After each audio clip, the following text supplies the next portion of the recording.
Gosh, can you believe it has come down to this? Helene St. James posted this article earlier this morning on the Detroit Free Press, talking about how the Red Wings GM search is going through a search firm. This is the opening video, which features Red Wings captain Dylan Larkin on being down, his injury, and more. This was at the middle point of April, so we all can kind of put together the pieces as to when this went down. Timeline-wise, Larkin was probably thinking about asking out around this time. We all know that he inevitably did, and that's the face of a man right there who knows that this is not a franchise that he wants to stay with permanently. Now, you know, this is a really good frame. I want to use this for the thumbnail, so let's just keep it on 5 seconds right here on this video as we dive into the latest on the Red Wings and their search.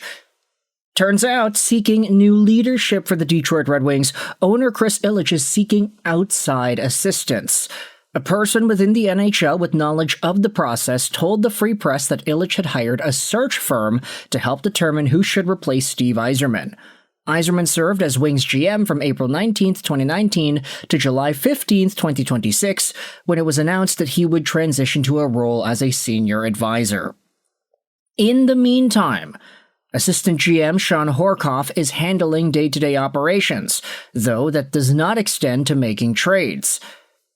So there you go. I mean, that's one of the things that we were wondering at this point in time. Stevie Y is going to an advisory role for the governor and CEO.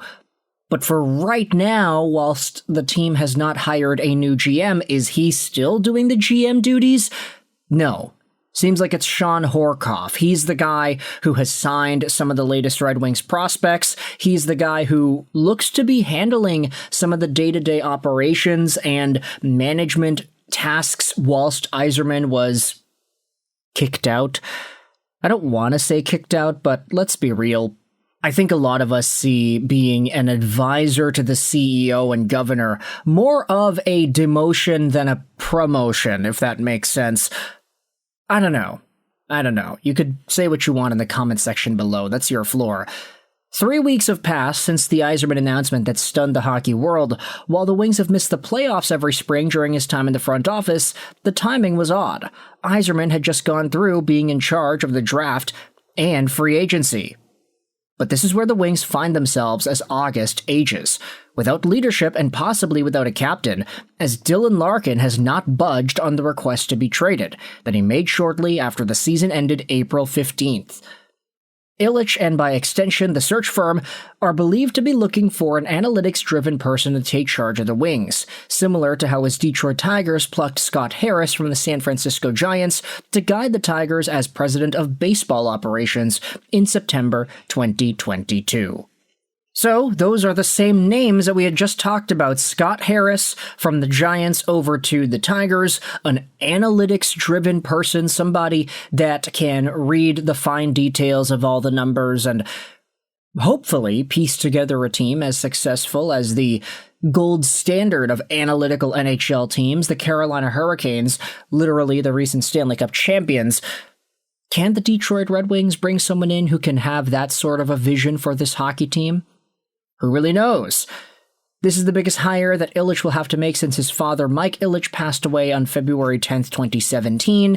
At that time, Ken Holland was the GM, and then Yzerman was announced later on in 2018 that he was stepping back from his Tampa Bay job, which opened the door to Yzerman returning to Detroit.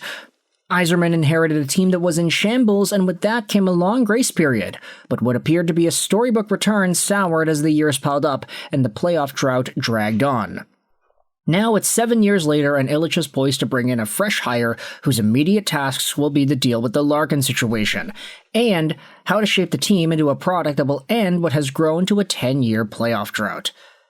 Ilitch and the search firm may look to teams like the analytics-driven Carolina Hurricanes, following a 2-season cup run by the Florida Panthers, fueled by the analytics department.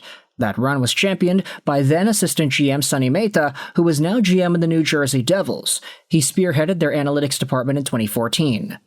The Avalanche and the Sabres are likewise deeply embedded in analytics. The Wings have employed analytics within their hockey ops department, but it has not been in a really big capacity, more in an advisory capacity, not a decision-making one. But after 10 years of missing the playoffs and 7 disappointing years under Yzerman, it appears the Wings are in for a significant change in management style as the 26-27 season draws closer. So that is a pretty holistic piece that just gives us what we need to know here. And if we're thinking about it, I mean, the SparkNotes version of what's going on, how Detroit is now going to shift over to an analytics-based department, how Horcoff is the interim GM, and how Larkin's trade request still stands. All these notes are pretty important, and there are going to be a number of people responding to this in a variety of ways. Ridiculous, complete dumpster fire, totally mismanaged and poorly run, and the longer this goes on, the more vindicated Larkin looks. How are you just going to have an NHL team existing with no effective GM? Okay, that's kind of, sometimes GMs do leave or they do get fired and teams do have to go through a significant period of time that has an open, vacant GM spot. That's not really the best thing to go out there and say at this point. None of your business said Larkin's trade request stands? Good. The whininess of his attitude and conduct as a captain is not somebody you want back in that role. The change to Cider as C should have already been made. I know it's loss of a center, but it's a win for team culture. This explains why people like Ghost, Gustafsson, Hall, and Sherratt got contracts. Hey, don't go out there disrespecting Ghost. This guy's a Stanley Cup champion. He's a guy who genuinely was able to provide some great offensive production for both Carolina and Detroit when he was with the Red Wings.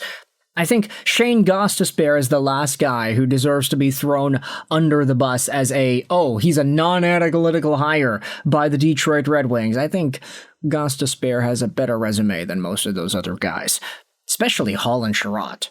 Let's be real here. Wingfield Pod went out there and posted about it as well. Basically, the Red Wings have a hostage situation with Horcoff being unable to do anything with Larkin. I assume that means he also can't re-sign DeBrincat or Edvinsson.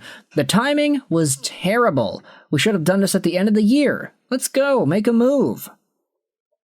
Total circus, Illich firing people like Dombrowski and Yzerman is why we suck. We need new ownership. Okay.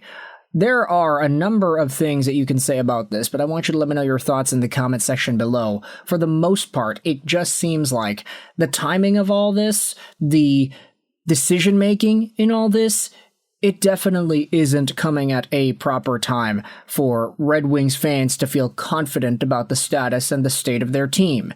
We'll see what this search firm goes out there and concludes, and whether or not an analytical person will be brought into the fold to truly be the next GM of the Detroit Red Wings. But for now, you can let me know your thoughts in the comment section below. The Dylan Larkin trade request still stands. The Red Wings are going through a search firm. They want to be more analytical. And Sean Horcoff is the acting GM at the moment. Let me know your thoughts in the comment section below. I hope you enjoyed this video. And bye.